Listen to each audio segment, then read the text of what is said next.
Global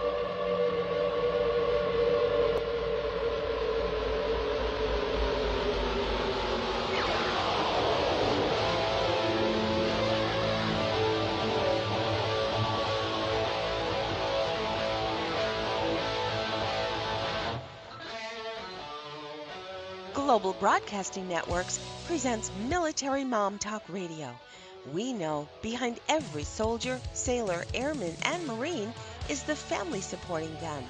With over 200 episodes in 17 countries, over 5 seasons, with 3 million monthly listeners, we are radio strong.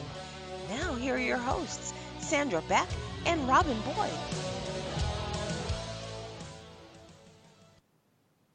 This is Sandra Beck, and I'm here today with Mary Ottman, and we are going to give you some hope for the holidays. We're going to give you some tips and tricks and techniques from two women who've kind of done it all. I mean, between Mary Ottman and myself, I think we have, we've got multiple marriages, a couple different divorces. We've got kids, we've got stepkids, we've got half kids, we've got I don't know. We got dogs. We got a mess with Maple Leaf Garden. We've got just about everything under the sun, including 80-year-old kids living in the house. I care for my 84-year-old father after my mom died. So all these things that affect us in our lives also make the holidays a specific challenge. You know, Mary, when I was single, all I had to do was show up at one of my siblings' houses and let them deal with it. Now that I'm the mom and I have the kid, and I actually have the 2 kids, and I have my dad, and then I have the kid's step-parent and the stepbrothers, and it's a lot. And I think most families today have some sort of complication. Yes. And it's not like the postcards. It's not like the Christmas cards. It wasn't supposed to look this way. I agree. We have all got that Norman Rockwell picture of the holidays. And I think Norman's the only one that had that vision of the holidays, I think. Well, yeah, I think it had to be in his head because, the dog is just always sitting there. Like my golden retriever is half on the table trying to get the chicken leg. My little one's unscrambling around the floor looking for anything anybody dropped. I mean, and I think the intention of going into the holidays is so important. Like I know we've got a lot to cover and a lot of ground to cover, but when I was younger, I had this vision in my head for the holidays, and it was driven a lot by like magazine pictures. You see that beautiful tree and all the wrapping paper is coordinated.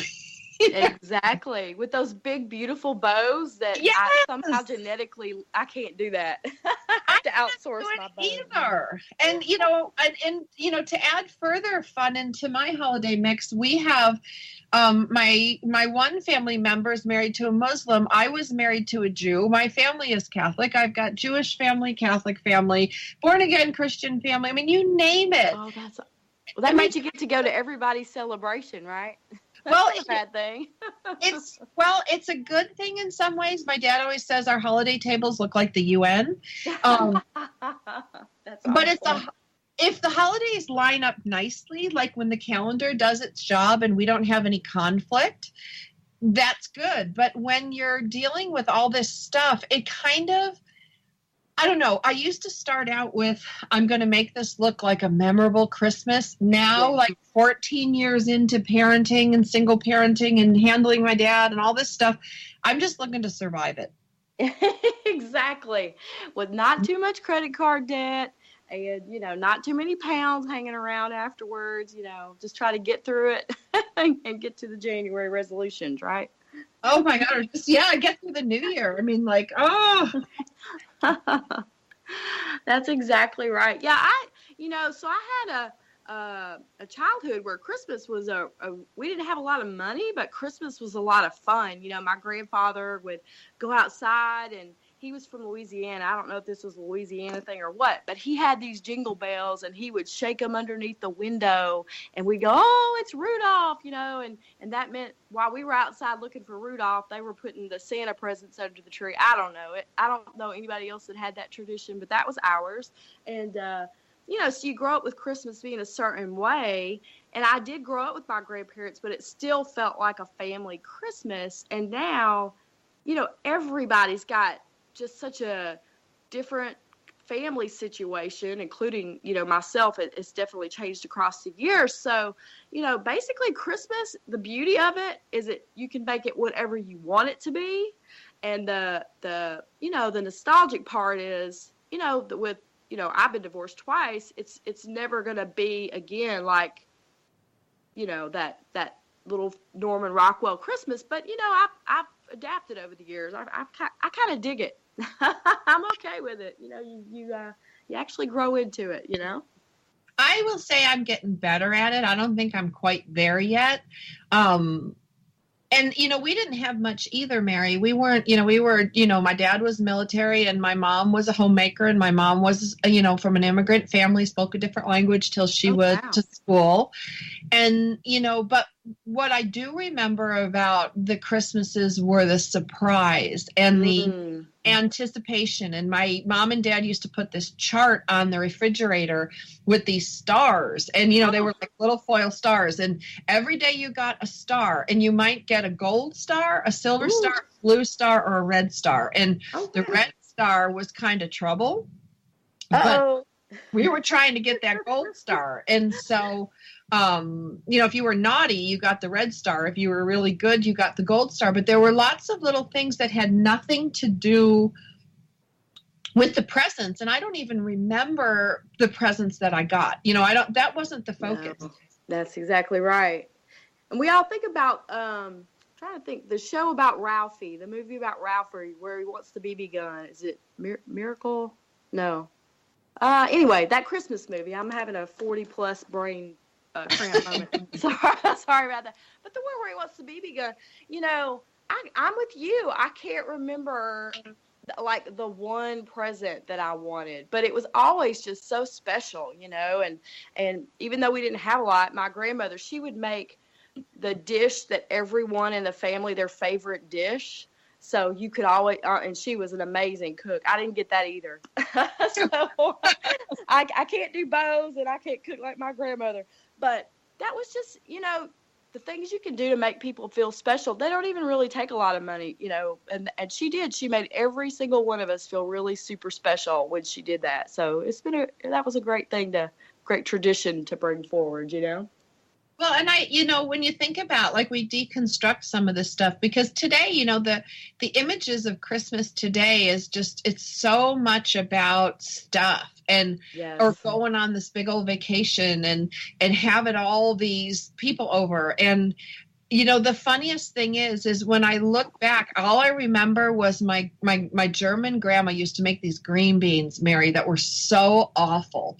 They were like, they were like boiled beyond recognition and mushy, and they would come on my plate. It would look like, something that come out of a pond.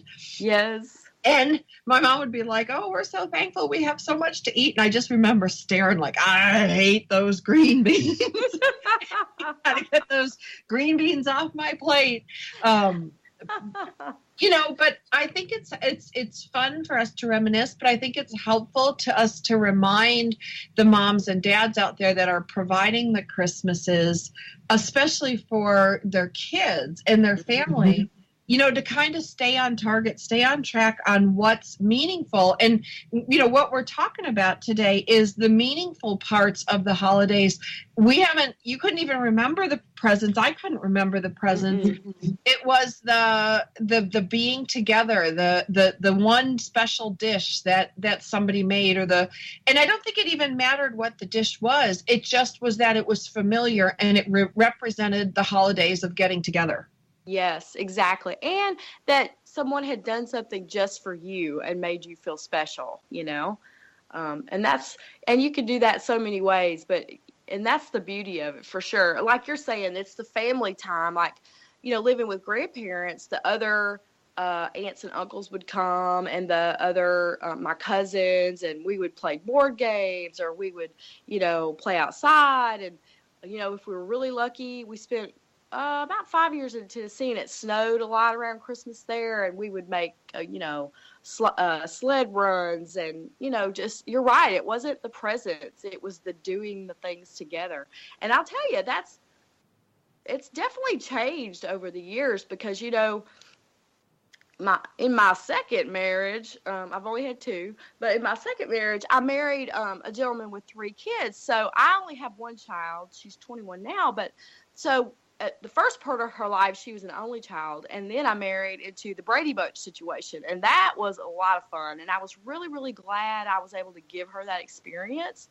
That was about 7-8 years that we were in that family, and it was just so much fun at the holidays, for her to experience the big family Christmas. But then you enter the blended family Christmas, which brings its own set of complications, to navigate, who gets who at what time and getting them where they need to be, and that kind of stuff. All those things. It makes it a much different landscape these days, but you could definitely still make the kids feel special, and that's not entirely what Christmas is about, but it's definitely part of it. Well, and it's part of surviving it, because I think, I've got a situation where I've got my 2 kids and my dad, and then I have my ex-husband has remarried, so there's another family over there, and there's all these, that concept of family kind of keeps expanding, and then it becomes scheduling. Like, what time do you have to go to here? What time do you have to go to here? And I used to feel really bad about it,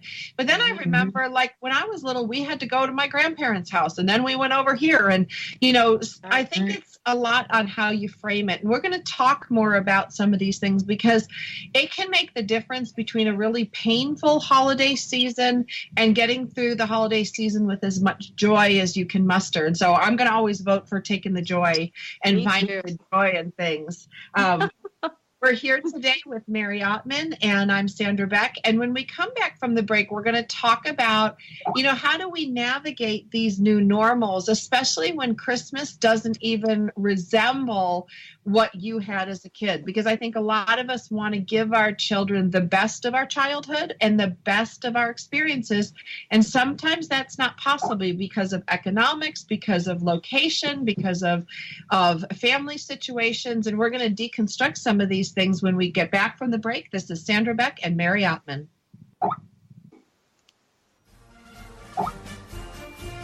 We've got lots more ahead. Stay with us on Military Mom Talk Radio. Have you heard? The pages of American Patchwork and Quilting magazine come to life on our new weekly online radio show, American Patchwork and Quilting. Join Pat Sloan, our blogging and quilt designer host, as she talks about the latest trends, ideas, and inspirations. Her guests include quilt pattern designers, authors, quilt shop owners, and our editors, all quilters, just like you. Call in with your questions. Get quilting tips from industry experts.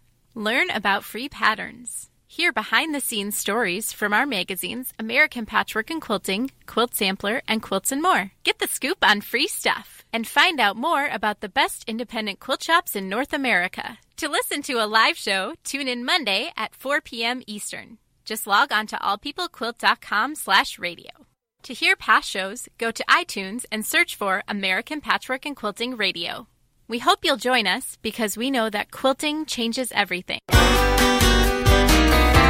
It's words you never heard. Recently, while my family was skiing in Colorado, we were greeted by a red fox that darted out of the trees. This beautiful animal with his big bushy tail just stood in the snow and stared right at us. Maybe he smelled all the lubberwort we had in our pockets. Lubberwort is another word for junk and snack food. Typically, a red fox eats scrub and woodland, but this one appeared to have had his share of hamburgers and hot dogs from the Chalet Grill. Foxes are similar to dogs, except they are not pack animals. The female fox, or vixen, typically gives birth to a litter of 2 to 12 pups. When they are young, they all live together as a family, known as a leash of foxes. Once grown, the young foxes leave the burrow and go out to live on their own. It's words you never heard. I'm Carolyn Davidson, and you can have fun challenging your words you never heard vocabulary with my free app, Too Funny for Words.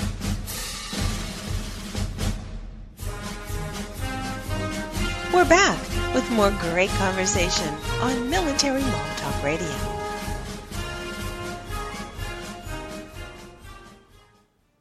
This is Sandra Beck, and I'm here with Mary Ottman, and we are talking about navigating the new normals during the holidays. And we're here to give you hope and inspiration for the holidays and talk about some of the things that we did that made getting through the holidays a little bit easier, especially if you have divorce or deployment, or maybe you've moved to a new location and PCS, to a place where you don't have strong family support, or maybe you live in an area that you're not familiar with. I mean, there's all sorts of conditions that kind of get in the way of the perfect, we were calling it the Norman Rockwell painting, which we now think probably only existed in his head at the end of a paintbrush. Right. And I think, that was one of the things that, but when my mom died and I got divorced, that happened within 3 months of each other. My mom died in my mom died in September. My divorce was final in July after 10 years. So it was a big, crashing new normal. And I was in a new neighborhood. So I didn't have my neighbors and friends and family around me like I had in the past. And it was pretty miserable, Mary. It was really difficult, and I wish I had handled things differently. And one of the things that I wish I had done differently, I would have wished I would have given myself a break, cut myself some slack on going, okay, it's not reasonable for you to do all this on your own when you're grieving in a new location. Right. But I wish I had simplified things. I wish I would have picked a couple of the traditions and focused on them rather than exhausting myself trying to work it all together. So what would you have told? What would you now tell yourself back then? Specifically, to let go of and not worry about. What was the thing that you focused on a lot? The traditions that you really honed in on, and that you were like, that didn't even matter. I shouldn't have even, what specific, any thoughts there? Yeah, I would have gotten some help.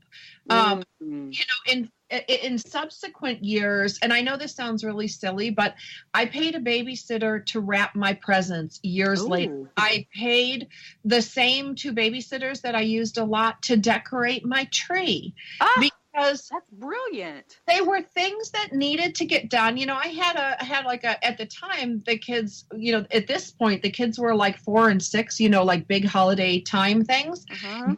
And before that, I was running around like a crazy person. When there were high school students and babysitters, they were so thrilled to help me. And then they got their moms to come over, and it turned this really sad occasion into this super happy fun party. We ended up making cookies. The girls decorated. Then they brought, and I'm not kidding you, they brought their friends from their soccer team and their baseball team or their softball team. So I had 10 of these beautiful, happy, vibrant, wonderful, between eighth grade and 10th grade girls decorating, playing music, singing. And, and I was talking to the moms, and the kids were running around, and it wasn't like anything I had ever envisioned, but just the prospect of asking my babysitter, could I pay you to wrap these presents? It's not getting done. Or, could you or Anna, help me with the tree? I'd be happy to pay you. And it was like magic. It was like somebody sprinkled Rudolph dust all over my house. Wow. You were saying focusing on joy is the important thing. That just sounds like joy, having all those kids in the house and just really getting into the Christmas spirit. Wow. That does sound magical. It does. And, one of the gals, she's still on Facebook friends with me, and she's in college now. And she's like, I still remember coming to your house, Miss Beck, and making cookies that time. We were all decorating. And they all felt so good helping. And I felt like I could provide my kids something, and it bolstered me. I don't think there was anybody in the house that day that didn't feel uplifted. And it wasn't like it cost me a fortune. It wasn't some fancy anything. I just reached out and asked for a little help, which, I think a lot of us are very independent. And when you were first divorced, I felt like I I almost was like self-punishing myself a bit too, but I felt like I had to do it all on my own. And if I asked for help, it was some sign of weakness, even though it's silly because we all need help. But at the time I thought if I ask for help, it'll be admission that I can't do it. And even though I couldn't do it, I didn't want to admit to myself I couldn't. I don't know. It was a really goofy time for me. Well, so I've got two sets of divorces to think about. The first time I would say it was, it wasn't necessarily that I didn't want to admit I needed help. I just was really private about it. I didn't want to really let people see into my world, and that, divorce is a tricky thing, right? Because sometimes you get judged, and the friends take sides, and then you don't want people talking smack about you behind your back, right? Because people are going to do that, and they just are, right? And you're so raw from the experience. You're like, I just want to withdraw and not let people know, what's going on here. And I know, we're talking about Christmas, but the holiday season, for Thanksgiving, my first divorce, my child was, about 5 years old. And so Thanksgiving, she was with her dad on Thanksgiving Day. And I ended up, when you first get divorced, you're looking at your four walls around you and there's no kids in the house. And you're like, what do I even do with myself right now, right? Yes. And now it's the holidays and everybody's paired up. Everywhere you go, there's people in pairs, right? So I ended up, I lived about 2 hours from Nashville. I drove to Nashville and visited some friends, but they already had holiday plans at someone else's house, so they couldn't just take me, right? So I ended up in Cracker Barrel all by myself. And I still remember that. Okay, let's give it up for Cracker Barrel, first of all. I love Cracker Barrel. I love Cracker Barrel. And y'all, Thanksgiving there is amazing because it's everything right down to the cranberry sauce, and you do not have to do dishes. I'm just saying. So that was a beautiful, beautiful thing. But at the same time, there you are sitting at the table, but you're out with people, but you're still by yourself because you don't feel like, or I didn't anyway, don't feel like, talking about, you don't want to go, people are going to ask questions, blah, blah. So sometimes you just want to be by yourself, but it's best to be, well, especially when this is new, it's better to be out among people getting that energy. So that's what I did for Thanksgiving was I went to Cracker Barrel. So. Oh, I love Cracker Barrel, and they're so friendly there. And, yes. My first Thanksgiving, I had my kids, but mine were 3 months old and 3 years old. Oh, and wow. Little baby. I did the dumbest thing. And I will never forget, I cooked this turkey or a chicken because a turkey was too big, for two little babies and me. Right. And then I had a little bowl of peas, and I didn't do my grandma's green beans, but I had this table full of food. And, and Zachy was so little, he just threw the food all over his high chair. He might have been a year old. I don't really remember, but he was just whipping stuff around and smearing the gravy and, Max, I ate mashed potatoes and that was it. And then I just sat there and I thought, this is so depressing. And I don't know what would have, looking back on it, Mary, I don't know what would have changed because I divorced my ex-husband because we didn't get along. Then he wanted someone else. So it's not like his presence at the table would have been some miracle. And my mom was sick with cancer and home in New York. So I don't know what would have made it any different. But I remember sitting there looking at this chicken going, this is so stupid. Now I got to clean all these dishes, clean all this stuff up. Zachy's got mashed potatoes in his hair now. And, I didn't think about what I was doing. I just thought it's Thanksgiving. I better put a Thanksgiving meal on the table. I had the kids all bathed and cleaned, and I was exhausted. And oh, man. I don't even know why I did that now. When I look back, I'm like, you were just gone, girl. There was, who makes a turkey dinner for toddlers? Yeah, and they would have been happy with the little jar of turkey, or the little bitty one would have been just a turkey sandwich, or exactly. But that's the thing, right? We as parents, some kids remember things back to when they're 2 years old. I have no grown-ups actually that could remember back that far. Not me, I can't. But you never know which memories they're going to latch onto, and so. as a parent, you want to make their holidays memorable, right?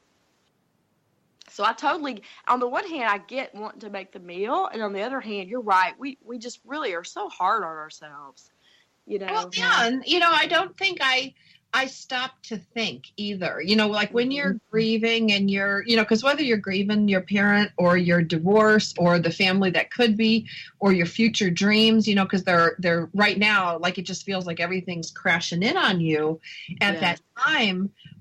It's really hard to sit down and think reasonably. I don't know what I would have done differently, honestly. Right. I would like to say it would be great that someone said, hey, you don't have to make this whole meal for you and the kids, but I think I would have done it anyway.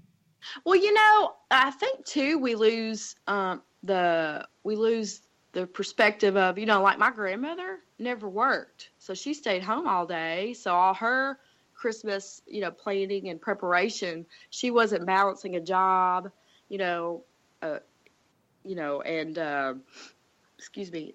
those types of things. So, we live in a different world than when we grew up in too, right? So the fast pace of everything and the, it becomes Christmas to me. Before I had my radical shift, it was just a checklist. It's like, okay, first of all, you started the day after Christmas last year and you bought all your Christmas wrap at 50% off, right? Right. You started like the year before, and then you're like, now where am I going to put all this stuff? So it's in a closet, and now I'm over 40, and now I can't remember where I put the stuff I bought last year. Now I have to go buy new Christmas wrap because I can't find the stuff that I bought last year. So you get all your wrapping stuff, and then you go buy, and you're like, okay, 2 weeks before Christmas, I need to have my presents bought, or what's my menu going to be? I got to invite people who's coming, where they're going to stay, and then you throw in the job. Are you going out of town for work? Do you need to get childcare arranged? What are the kids having, recitals and, the band, concert or whatever. So you throw in their social calendar, which is usually better than mine, frankly.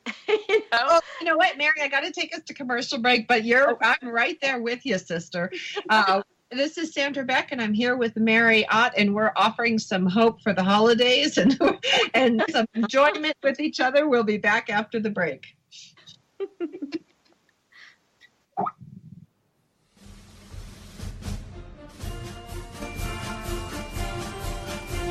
We've got lots more ahead. Stay with us on Military Mom Talk Radio.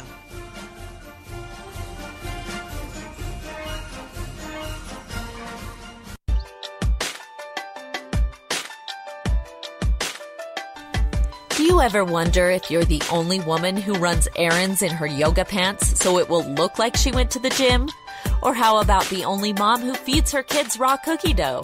Or are you the only one who cooks her family cold cereal for dinner? Do you need more laughter and less loudness? More self-love and less self-loathing? More joy and less judgment? You're not alone. Come to the living room, a place where we get comfy, candid, and confident together. Come seeking sanctuary and leave feeling renewed. We're saving a seat for you. Give yourself some living room today.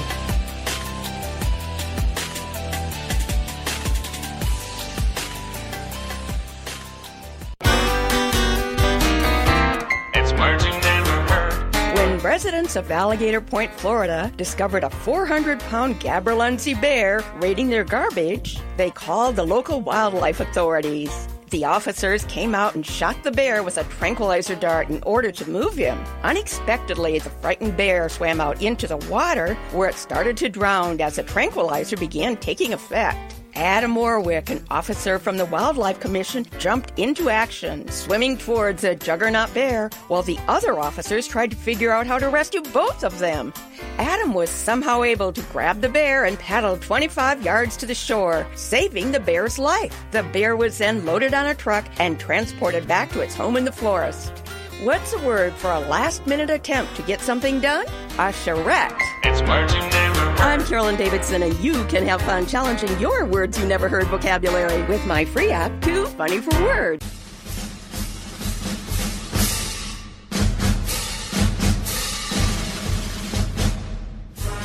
We're back with more great conversation on Military Mom Talk Radio. This is Sandra Beck, and I'm here with Mary Ott, and we are giving you some hope for the holidays on how to survive it with the mistakes we've made and the choices we've made. So maybe you can make choices this holiday season that can help you not only survive your holidays, but thrive and enjoy them. Now, Mary, you were going through this hilarious checklist because you sounded just like me. You're like, okay, you got to buy the after Christmas holiday sales. Like planning for Christmas starts like the day after Christmas. So we're talking about this checklist. Yeah, so now we've forgotten where we put all the wrap we bought last year, and so we have to now go buy all our wrapping stuff, and then we make that list of everybody who made the cut this year, who's getting the presents, and you're like, okay, so remember how broke I got or how much debt I got on my credit card last time? I'm gonna do better this year, right? We always start with that goal. It never happens. So you make your list of who you're buying stuff for, and then the stores have the sale. I got to get up at 5 a.m. And now, okay, let's face it, the Black Friday sales, like literally, when do they start? There is no start. They're always like on during Thanksgiving. They're on. It's online. You're doing all your shopping. You're running around. Now, okay, that just made me tired saying that, right? All that shopping frenzy around Black Friday. And so, but then you think about, okay, the Botanical Gardens has got the light display. I have to take my daughter to go see that. That's our thing we do every year. So we go to that, and then we, not to mention if you throw in any volunteer work, like, oh, I got to go shop for the Salvation Army Angel, which I love to do, by the way, especially when she was little. I will stop. Let me just add, that was a really great thing that I liked, because rather than giving money, I really got to connect her with, hey, this is an older guy. Look, he needs socks. I bet his feet are cold. You can make stories around the person that you've adopted, and then they really get it and give them a name if you don't know the name, and let's go shopping for Edgar, and if you have small children, that's kind of a fun thing to do. But you want to pile all these experiences on and get it all done. And now, okay, I'm making this huge meal.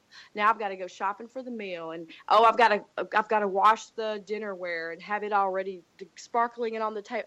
It's how do we create like fun, happy memory? Just listen to that checklist. Brutal. It is brutal. Is an amazing word for that. It is, because what we forget is we're creating all the nostalgic Christmas stuff, but like my grandmother did at work. She was able to do all that stuff because she stayed home all day. And literally, like, you can't do it all without help. And I absolutely love your idea about asking the babysitter to help you decorate and stuff. I never thought of that. I wish I had known you about 20 years ago. That was a brilliant idea. But I think the whole point is, you can put all this pressure on yourself where Christmas then just becomes this checklist. And then, December 25th, you come sliding into home plate with like on fumes, and you just collapse in a heap, on the plate. You're like, I'm safe. But, now you don't have any energy. You're totally exhausted.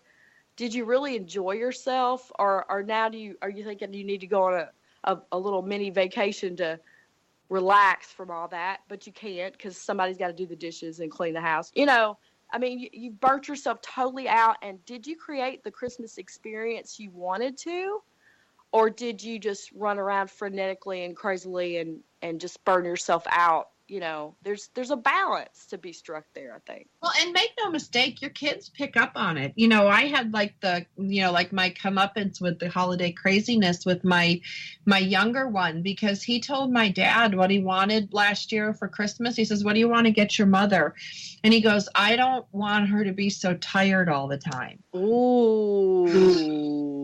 And that one, like, that hurt. Like, yikes. And it stuck with me, and I thought to myself, like, because that still sticks. This year I keep thinking about like that. How do I create a holiday for everybody that we can all enjoy where I'm not exhausted? Because last year, like you said, sliding into home plate on fumes, like, yes. I fell asleep, like, when you fall asleep in the morning after, getting everything ready all night, or you fall asleep like at the wrong time early in the morning and you can't wake up. Yes. that was me last year. I don't know what I was doing, probably something stupid like adjusting the stockings or, you know what I mean? Like, didn't really matter in the grand scheme of things. And then I fell asleep at like 5:30 Christmas morning, and I couldn't get up. And my younger son came and woke me up, and I was dead to the world. It was one of those dead sleeps. And I kept trying to wake myself up like in the morning, but I couldn't really enjoy it. All this I had worked for because I was so tired. Exhausted. Oh my goodness gracious. And isn't it, that happened to me on a Mother's Day. The kids really just see right to the heart of the matter. My daughter gave me, she came home from school. This was probably 8th, 9th grade. No, I take it back. 6th, 7th grade. And she came home. They had done a Mother's Day card, and there were questions on there. And it's like, what does your mother do a lot? She's like, looks at her BlackBerry. That was not a good moment. And then she gave me for Mother's Day, her dad had taken her to get a few things, and she had gotten me lavender stress relief cream. And and you're like, wow, everything was like stress related. Mom always works, all this kind of stuff. And it was absolutely true, but out of the mouth of babes, right? You realize, ooh, am I being the role model for my daughter that I want to be for her? I do want to teach her to be a strong, independent woman who can do what she needs to do at work and balance that. But I was not a role model for work-life balance for sure. So that's the thing at the holidays. If you're in a high-stress job and you're always on your BlackBerry and you're getting things done, but you're not present in the moment with them, enjoying the things, you're always checking your BlackBerry or something. They see that, and they're like, this is not the Christmas. This isn't cool, Mom. And then you start getting, I don't know about you, I don't know how old your kids are, but you start getting what I call the stink eye from your kids. Yeah, when you look at your BlackBerry. They're 11 and they're 14, but I just give it right back to them. Like last night, The Big Bang Theory was on, and that's what we kind of watch, like, because we're really nerds in our family. And I'm like, hey, everybody put your phones down. And Zachy was sneaking his phone by his knee, and we were so busy watching each other to see who was the first one to break and go on their phone that we weren't even watching the show. I mean, it was still fun, but it's teenagers, adults alike. And, and my dad, he's 84. He's got his iPhone, and, he's there with his headphones on. Oh, he listens to the Yankees game, and he walks. Oh, that's awesome. He'll do the dishes, and he'll do the, laundry and putter around the house with his headphones on with the Yankees game. But there's a time like when all four of us are glued to our individual devices, just moving like neutrons and electrons rotating around each other. And that too, right? That's another thing to balance with the holidays. So that's the new kind of environment we're dealing with is this technology is everywhere. Everywhere you go, even if you go out for dinner around Christmas time, everybody's sitting at the table looking at their phones and they're not interacting, and I'm okay. So I always say I'm a closet millennial. I should have been one. I was before my time. I love social media.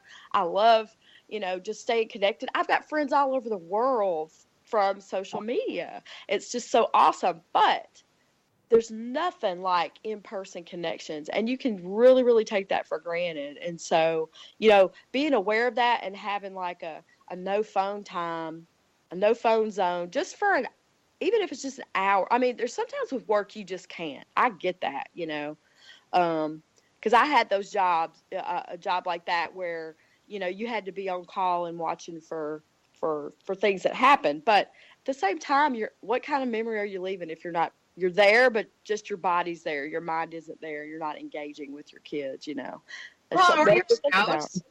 It is something to think about, because, a lot of people say like, oh my gosh, you got to put the phone down. But, I live 3,000 miles away from my family. So the only way I can connect, and I've lived all over the world, Mary, and I've worked all over the world. So I didn't grow up in one small town, get married, and stay in that small town. When I think of home, I have multiple homes, or concepts of home. And I think that's true of a lot of people today. So to be on your phone, like when I'm cooking, to be on my phone with, I might be talking to my sister and my cousin and my friend Michelle and, Beverly in New Mexico, and we're all talking different conversations.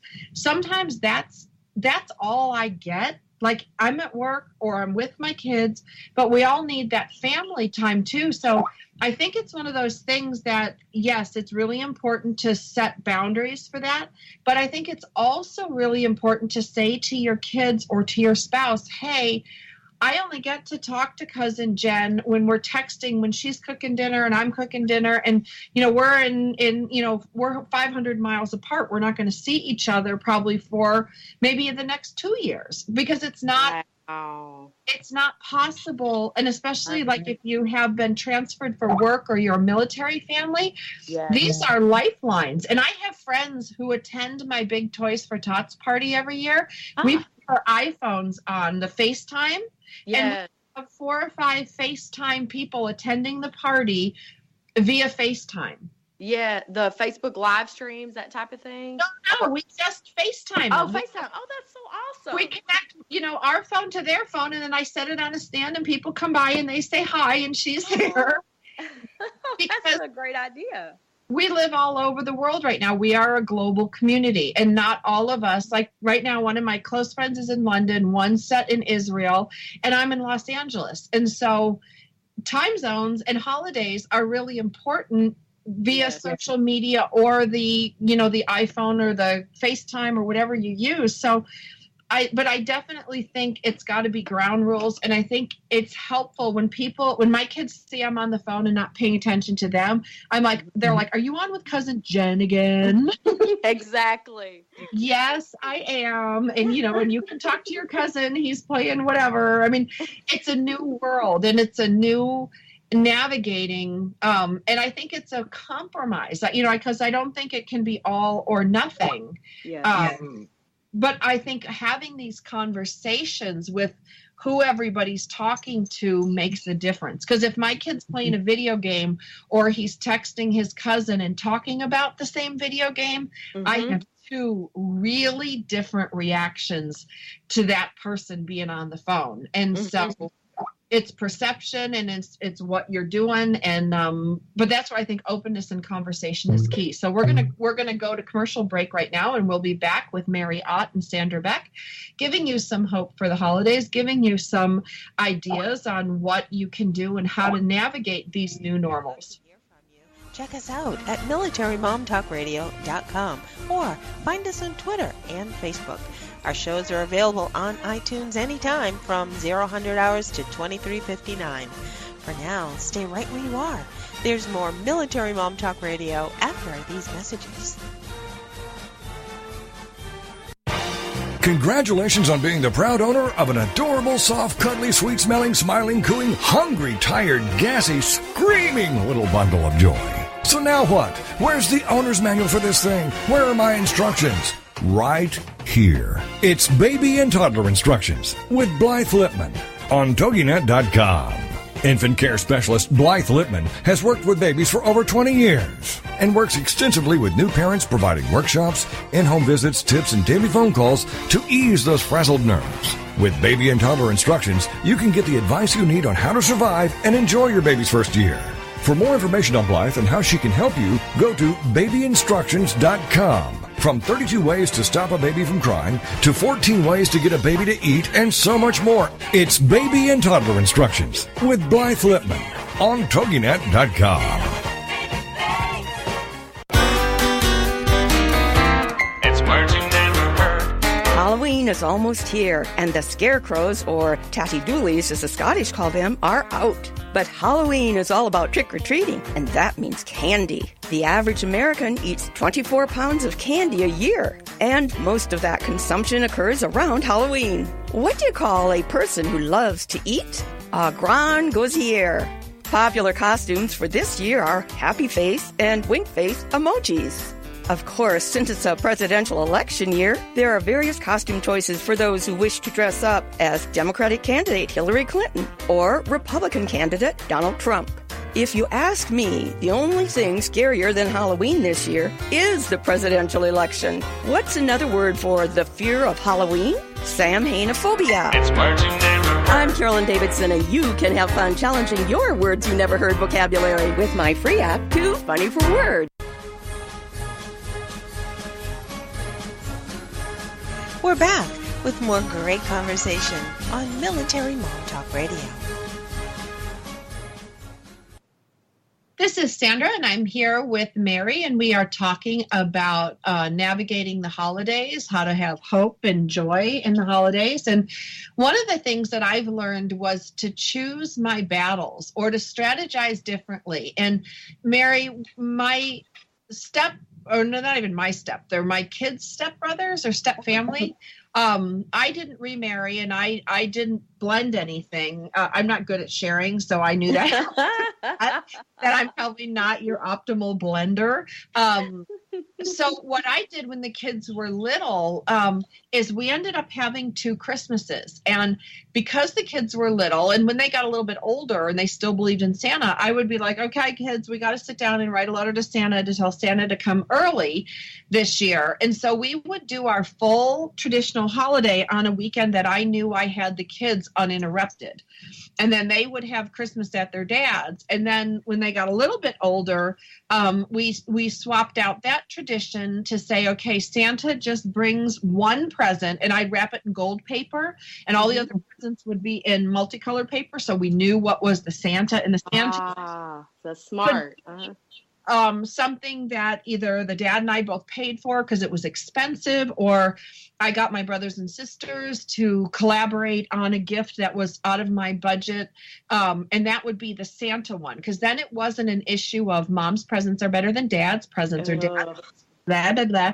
So having that Santa present wrapped in gold wrapping paper and everything else was, the colorful stuff was a really helpful tip. But when they were little, having our own Christmas and letting Santa know that he should come to our house on Saturday. So the following Saturday, he could come to Dad's house. That's smart. That helped a lot. And knowing, like, picking your battles, because it is so hard. Christmas Eve was always in Mass at our house, and then we opened our presents in the morning. Well, in the new step family scenario, on the dad's side, it was open the presents at night, and we don't go to church. And so trying to make those 2 work, there wasn't any middle ground, and we could either battle or we could both retreat to our corners and have our holiday on the weekend. Yes, and it's such a juggle, because, well, first of all, I was lucky in that my divorce was amicable. Now, clearly that doesn't mean like we were best buddies or we would have still been married, right? So there were still like things to work through, but it wasn't like this total. Some people just get into that horrible power struggle of it's, get the divorce papers out. I get them this year, and can't see them at all, and that's like a whole different thing, right? But first of all, you talked about having Santa. So it's just kind of interesting. I've just got a funny story about that. There's when do you tell them there is no Santa? That's another quandary every year, right? And so I solved that, but one year my daughter came home, and she might have been about 9 or 10. And she gives me that look like she's heard something, right? She's sizing me up. And she looks at me with this kind of questioning face, and she says, "Mom, is Santa real?" And I looked at her and I said, "Well, Kayla, all I know is that if you don't think he's real, he stops coming." And she never asked me another question about Santa. And she gets Santa gifts to this day. So that was how I avoided the whole talk. I didn't want to lie, but at the same time, so that was how I got around that. But I think, I don't mean to interrupt, but can I tell you what a mom gave me years ago that has worked real well too? Yeah, what's that? And I did this with my kids, and it did work out nicely. Up until like 9 or 10 years old, this Santa is the Santa. Then when they got older, I said, well, here's the thing. When you're little, it's hard to understand the spirit of giving, and that's like spirit sounds like a ghost, and it's scary and weird. And so, Santa represents the love and joy of the holiday season, the giving spirit. And when you get older, when you talk about Santa, from you guys that are big boys now, 10 and 12 years old, you guys are big kids now. It's the spirit of Santa. It's the spirit of giving and what Santa represents. So when you're little, he's a jolly fat red, suited guy. And when you're older, you are mature enough to understand the spirit of giving and what Santa represents. And that way you never have to get into real or not real, because the spirit of giving is very real any way you slice it at any age.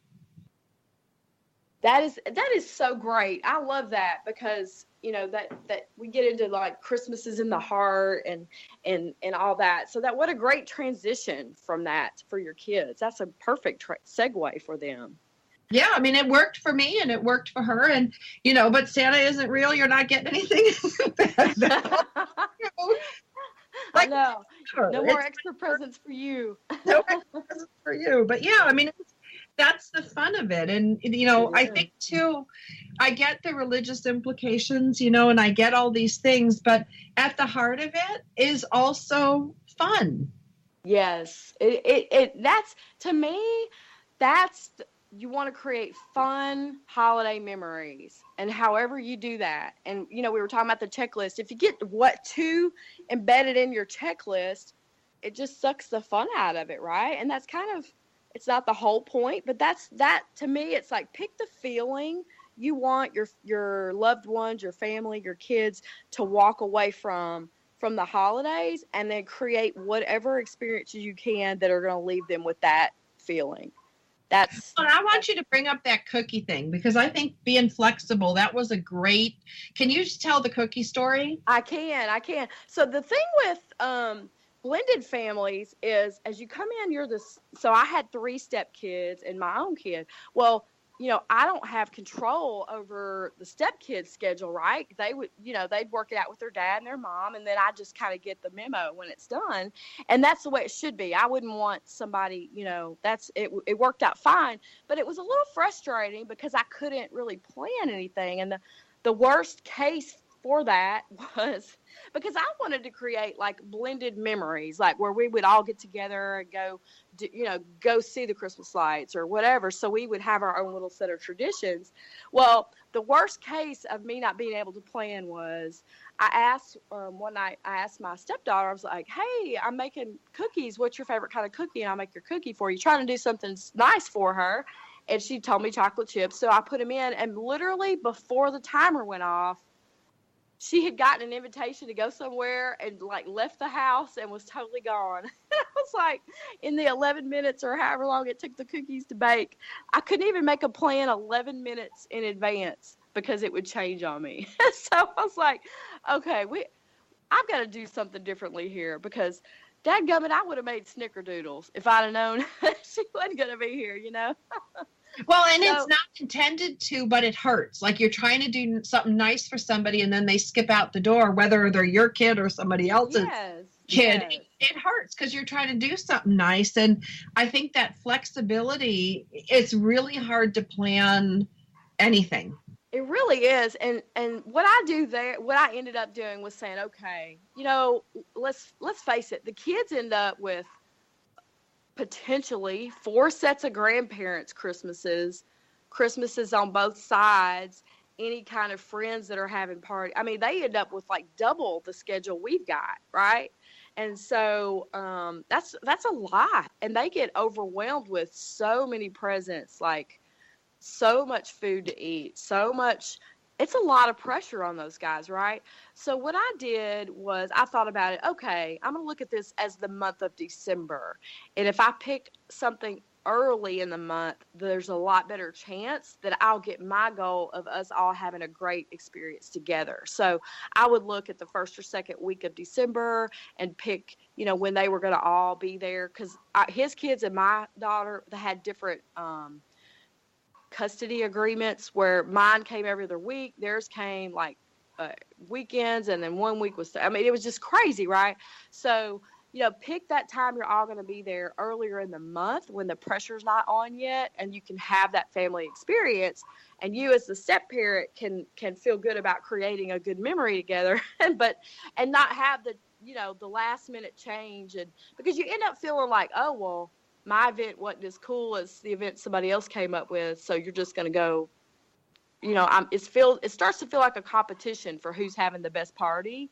And then that's where they, and you don't want to get into that. That's not the point either. I wanted them just to have fun, right? Well, and they can't eat 4 turkeys in a day. Like, this is one thing that I found out. Like, I love, like, we do the birthday month, or this is Thanksgiving month. And, I learned this from my friend Christy, whose husband is a firefighter, and he might have to go on a fire for 8 days. And, a fire doesn't respect the holiday calendar. She was like, it's not the end of the world. Or my friend Denise, who's an emergency room nurse, and if there's a catastrophe, she's got to go in and help. So watching these other families be flexible on when is, does it have to be December 25th? Does it have to be Thanksgiving Day, or can it be Thanksgiving week? Or I always say to the kids, hey, this is your birthday month. That way the pressure to be mom or dad on that specific birthday. I mean, we have the birthstone month. There's, something you can point to on the internet that says, hey, we can celebrate the whole month. Exactly. The stone tells me it's okay to do that.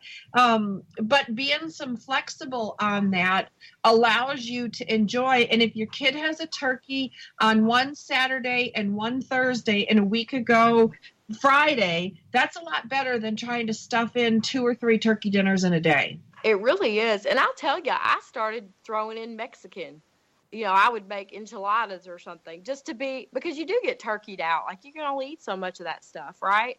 And just making their favorite meal, whatever that was, kind of like my grandmother used to do, right?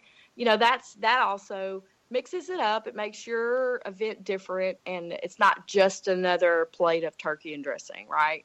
Or whatever. And you're not competing. Like, I'm sorry, enchiladas and stuffing don't compete. And no, they don't.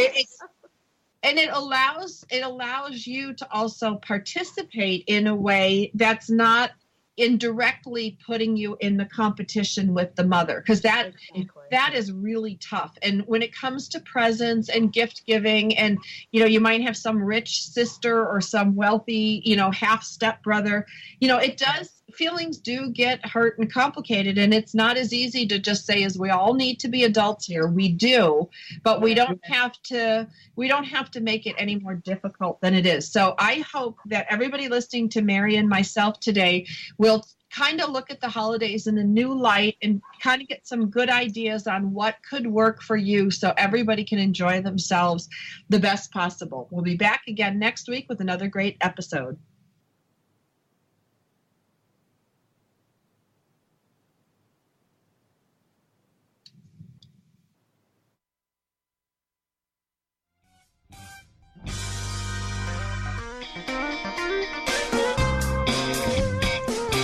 Thanks for tuning in to Military Mom Talk Radio. Want more information? Check us out at militarymomtalkradio.com or find us on iTunes for more than 200 free episodes. Drop us an email or find us on Facebook. We are looking forward to another great discussion. We hope you'll join us on Military Mom